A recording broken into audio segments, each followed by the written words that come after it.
Assalamu alaikum, peace be upon you all. This is your host Aminah Ahmed, and you're watching Muslim Network TV. Welcome back to another episode of NextGen, where we sit with organizers, activists, advocates, change makers in their communities, people who are making a difference in the community that they come from. You're watching us all on Apple TV, Amazon Fire TV, Roku, and Galaxy 19 satellite. Previously on NextGen, we have discussed the issue of Palestine, of Palestinian oppression and occupation, of forced evictions. This is all something that we have discussed in terms of the history that has led up to it. But today's discussion with Ramah Awad, a Palestinian organizer, is a bit different in that we want to talk about the changes that we've seen since the last 10 days of Ramadan, when we saw Israel's military come in and attack one of the holiest sites in Islam on possibly the holiest night of Laylatul Qadr. We see forced evictions, we see displacement, what is happening in Sheikh Jarrah right now, and we are seeing Palestinian youth who are standing up being detained based on no evidence. They have no cases, no trials. Truly an occupation that we are seeing happen right now. Thank you to Ramah Awad, who is a Palestinian community organizer based in San Diego, California. She grew up between San Francisco Bay Area and Palestine. She spent her high school years in Palestine. She's familiar with what life is like there. Even from her college days, Ramah has been involved, and right now she is a part of PYM, the Palestinian Youth Movement. She serves in the executive board. Thank you so much, Ramah Awad, for being here with us, and thank you for the incredible and brave work that you are doing. Thank you, Aminah, for having me. Now, Ramah, this is something that we have seen for the past month, right now. What changes in the attitudes of the general American public have you seen towards Palestinian oppression? Sure. I think with all the escalation that we've been seeing in Palestine, beginning with Sheikh Jarrah, but of course not limited to Jerusalem, extending through the Gaza Strip, is that more and more people across the United States are waking up to the realities that Palestinians endure in Palestine and globally for that in that case. And I think that we've seen again kind of unprecedented levels of awareness in this past period. More and more people have been speaking out. More and more people have been asking questions and seeking resources and education on the topic. And so I definitely think that this past period of escalation in Palestine has shaken more of the American public, and more people are paying attention. And I think that this is something that we need to keep, right? And not just keep it as a trend. We need people to continue to pay attention, because although Israel declared a so-called ceasefire, I mean, can you tell us how have they been able to maintain that ceasefire? Yeah, so while a ceasefire was declared, Israeli violence against Palestinians has not stopped. Mm-hmm. So even if the direct bombing of the Gaza Strip has ended, we're still seeing the ongoing violence against Palestinians, the ongoing theft of land, the expansion of settlements, the displacement and dispossession of families in Sheikh Jarrah has not been fully halted. That's been just paused right now. So I think it's very clear that the ceasefire, it brought us some relief in that people in the Gaza Strip are not under direct harm, but the occupation is still ongoing. And so I think it's really important that we use this moment to continue organizing and continue talking about Palestine so long as there's an active occupation. Right. And Ramah, you talk about the Gaza Strip, where we saw 60 children being murdered by Israeli militants, by bombs. We saw, kids that were just going out to buy groceries for their mom. Some kids were playing in their front yard, 3 years old. We had a kid, 1.5-year-old, that was bombed. So now when we see all of this happening, and people still labeling it a conflict, what does that mean? Why is it so harmful when people call Palestinian oppression and occupation a conflict? Right. So I think that the term conflict is really a euphemism for what's happening on the ground. I think that the term conflict also obscures or ignores the fact that there is a huge power imbalance in the Palestinian context, meaning that we have one of the largest well-equipped militaries in the world occupying a civilian population that has no state, that has no army, that has no means of real self-defense, or ensuring that its rights are being secured. So I think it's really important that we don't minimize the situation. It's not a conflict between two equal parties or two equal sides. There's a clear power imbalance, and I think the most accurate way to talk about what's happening in Palestine is a settler colonial project. You can see the ways that the Israeli state is doing everything it can to ensure that there are minimum Palestinians on minimum land. And so for us, that's a clear case of settler colonialism. And I think it's really important that we don't shy away from calling it what it is. I think that is a clear message to a lot of people in the media who have been, calling it a conflict. What changes have you seen in international media coverage in the Palestinian oppression and occupation? How have people started to view, and not just view, but also portray this not just as a conflict in the media? Right. I think we've come a long way. I think especially in the last month or so, we've seen more refer to it as a case of apartheid. Recently, the Human Rights Watch put out a report detailing the ways that Israeli treatment of Palestinians amounts to the crime of apartheid. And so I think people are more and more calling it what it is, calling it a case of apartheid. And I think that's really powerful. It's really powerful for the global consciousness around how do we stand in solidarity with Palestine. It also has utility in international advocacy, right? So I think more and more we're seeing people call it apartheid and call it military occupation. Right. And I think that you make it really clear that it's important to not minimize this, right? To not just label it a conflict, because obviously, like you mentioned before, a conflict is between two parties that are equal in power. And that is totally not what we're seeing here right now in Palestine.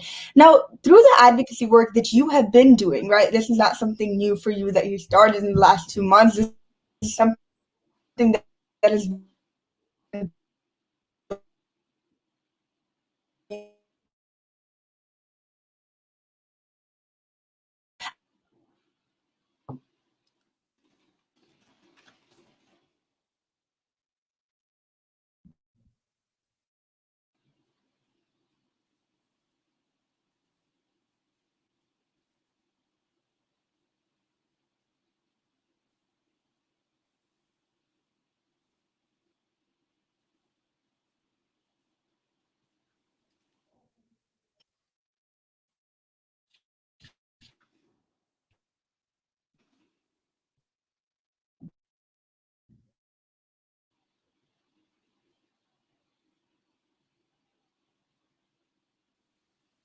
Ramah, you did cut out just a bit for me, but my question to you is, through your advocacy work, what changes have you seen, what beneficial changes have we seen happen?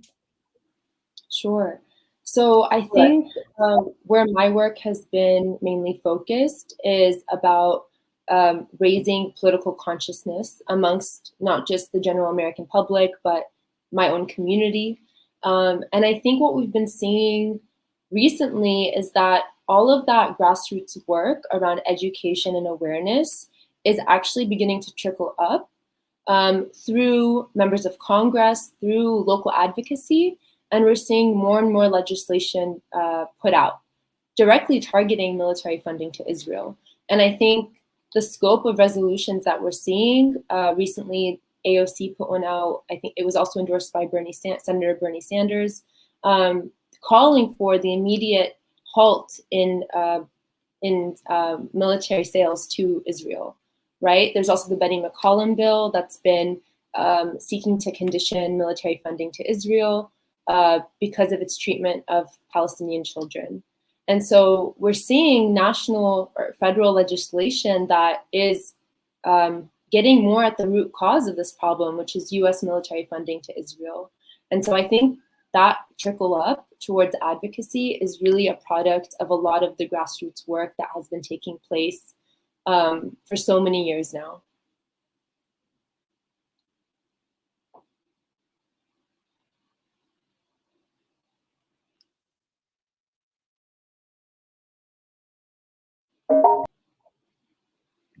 Thank you, Ramah. You did cut out just a bit for me at the end, but we will continue the discussion about what people in the international community can do to aid Palestinians, what they can do to uplift Palestinians, and as well as your advocacy work right after our short break. You're all watching us on Apple TV, Roku, Amazon Fire TV, and Galaxy 19 satellite. We'll be right back after our break.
Welcome back to NextGen. I'm here with Ramah Awad, a Palestinian advocate and organizer who's been in the space for a while now. She's been advocating for her people and has been doing so pretty effectively. Thank you, Ramah, for being with us again. Now, Ramah, what I want to address here is, have you and other Palestinian youth in America faced backlash for the work that you do? Yes. So even beginning with my student activism in college, a lot of us have been directly targeted and blacklisted for our work. So I'm sure you and others have heard of that website called Canary Mission. And so we've been definitely made the targets of these smear campaigns for our activism around Palestine. The intention being to reduce our abilities to find work, our eligibility for grad programs, And so I think for us, we've definitely seen repression on individual scale as well as movement-wide scale. So there's been, in the past 5 or so years, a lot of anti-BDS legislation. So this is legislation that is seeking to criminalize anyone that is active with boycotts, divestment, and sanctions against Israel. And so we've definitely seen a rise in this repression, but for us, we see it as a signal that our work and our activism is actually being effective. because I don't think that Zionist organizations would be targeting BDS activism if they didn't feel in any way threatened. So, Ramah, you and others have been the target of smear campaigns, but I think that one thing that could possibly other youth advocates, and I don't think that they can go out and target everyone in the space, is other young people, hopefully from other communities, stand up in allyship with Palestinians. What can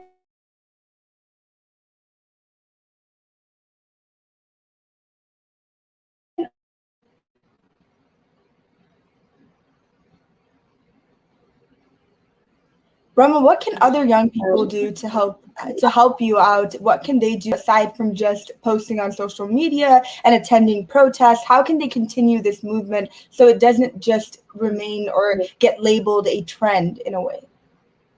Yes, so you're right to say that it's not just they can't target everyone, and I think the more that our movements are growing, and when we see more and more people join the movement, I think it also is a form of defense, where as we grow in numbers, it's harder and harder to actually repress the movement. So I think there's power in numbers.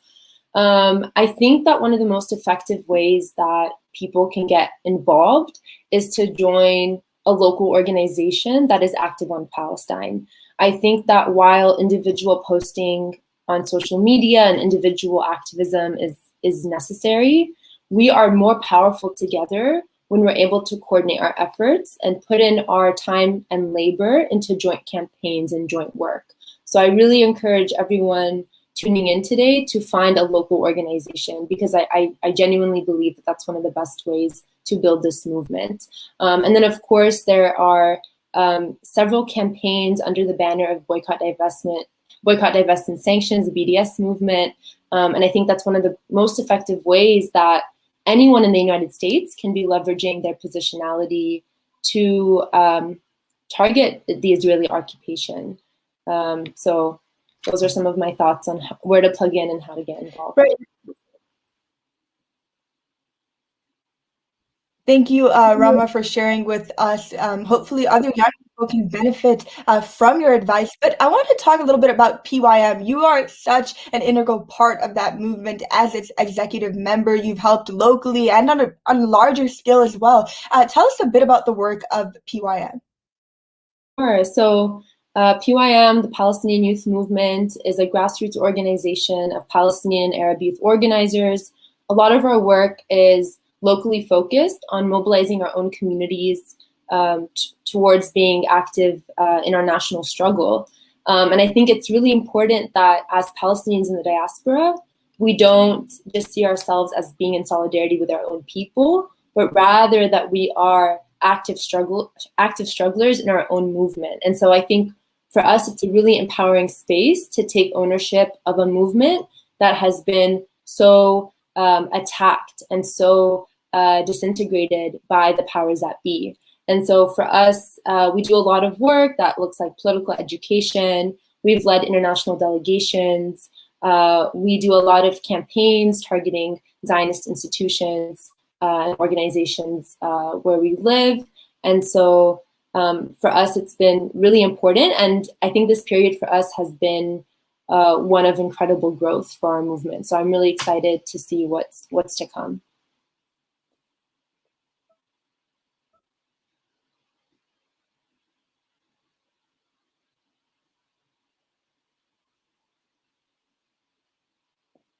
Right. Thank you, Ramah. It definitely seems like organizations like Canary Mission can't stop the work that you are doing. Those organizations, those Zionist organizations whose whole purpose is to put down youth Palestinian activists and advocates. I don't think that they are successful. And we see that through you, through people like you that continue the work that you're doing bravely. So thank you for being on our show today. And again, I really want to thank you for what you are doing and for inspiring the young people of our generation, hopefully to our young people that are watching, that you can get involved, that you too can follow in the footsteps of Palestinian elders that have been doing this work for a very long time. Thank you, Ramah, for being here with us today. Thank you, Aminah, for having me. It's been a pleasure. And to our audience, thank you so much for joining. I do apologize for the connection issues, and inshallah next week that won't be a problem. All of you take care, inshallah. Assalamu alaikum. Peace be upon you all.